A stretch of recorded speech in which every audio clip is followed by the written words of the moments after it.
อกมาก่อนเหตุการณ์ออนไลน์มาข้ารังผีปลายเนี่ยไปย้ำทุบปัญหาจากไหนแลมือไกลเลยทุบปัญหาในย่อเนี่ยกึ่งกลางเขาว่านะหัวพรึกแนวก็โหเนี่ยนะขึ้น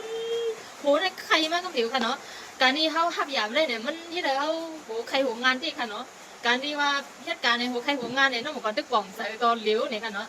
ก่อนไปลาดในปัญหาในเนี่ยจึงน้องบอกก่อนดียอมน้อมย่อก็ดีลาดไว้อ่อนตั้งเนี่ยค่ะเนาะปัญหาในกี่กลางปีเขาเลยตั้งน้องเนี่ยค่ะนะอันเจว่าเอาต้นสอนนั้นได้เห็นมาลานนี้ไว้กับน้องเขาในอันเจว่า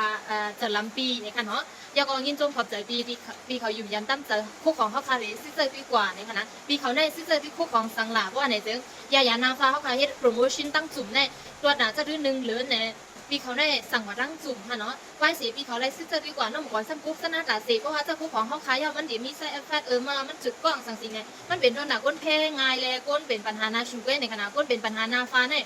มันจุดกว้างเลยมันทำเองค่ะเนาะการที่ว่าจุดกว้างอันว่าเลยมันเพอ่ำเมียเนี่ยมันเดี่ยมเหมือนกันในค่ะเนาะเธอก็น้องเขาป่องใจในค่ะนะ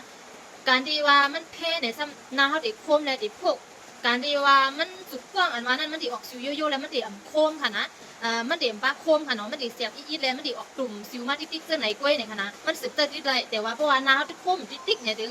มันติอ่ำสืบเจอที่ไรเนี่ยค่ะเนาะแต่ว่าปีเขาซ้ำถามว่ามันจุดกว้างเยอะเรื่องของโฆษณาตาสีเนี่ยเซอร์ที่เขาทั้ง12 วันขนาดนาคมก็น้องก่อนก็อะไรตักถามว่าเปลี่ยนปัญหาจะอยู่ไหนคือว่าปีเขาลาดมาโอ้มันอ่ำเมียนปีเขาเนี่ยก็น้องก่อนก็ถามบันมอยาขนาดอันเลอะอ่ำเมียนลูกค้าเขาค้าในมันเป็นจังไหนคะเอาเนี่ยเอาแค่พังส่งอ่ะบันขนาดปีเขาในมันดีอ่ำเมียนเซรั่มแล้ว2 อันในเนี่ยถึงอันในจะเป็นไวท์นิ่งค่ะนะอันในซ้ำจะเป็นอันปักเป็ดแซ่เนี่ยค่ะนะย้อนไปว่าผิวเนื้อนาปีเขาเนี่ยมันจะเป็นก้นแพ้ง่ายเนี่ยเจอไว้เสียเจอที่อันในเนี่ยมันดีอ่ำเมียนเนี่ยค่ะนะมันเป็น DHA เนี่ยแล้วมันอ่ำเมียนก้นที่แพ้ง่ายจะไหนค่ะเนาะปีเขาเนี่ยจะได้เอารักษาเนี่ยจะเป็นอันในก็มันดีอ่ำเจออะไรอันในเนี่ยเลยมันเลยมีปัญหากว่าในค่ะเนาะคือว่ามีปัญหาเลยน้องบอกว่าขึ้นถามมาดิเลยเกลีปัญหาลูกค้าเขาซึ่งหรือเขาค้ากับคุณควันเด่นตีรับไว้จะมึงเอาเพื่อนนั่นค่ะนะ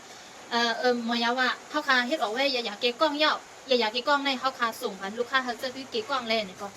ยันเพราะว่าข้าวรังมันไก่เลยมันก็นั่นถึงลูกค้าก็เลยซ้ำเข็มเอาจะไหนค่ะเนาะส่งกว่าอันได้เพราะว่ากับเพียวดีปีเขาเยาปีเขาว่าตึกตีไรออกก้าวได้ก็เอาเยาขึ้นตีส่งมือปั้นในค่ะเนาะ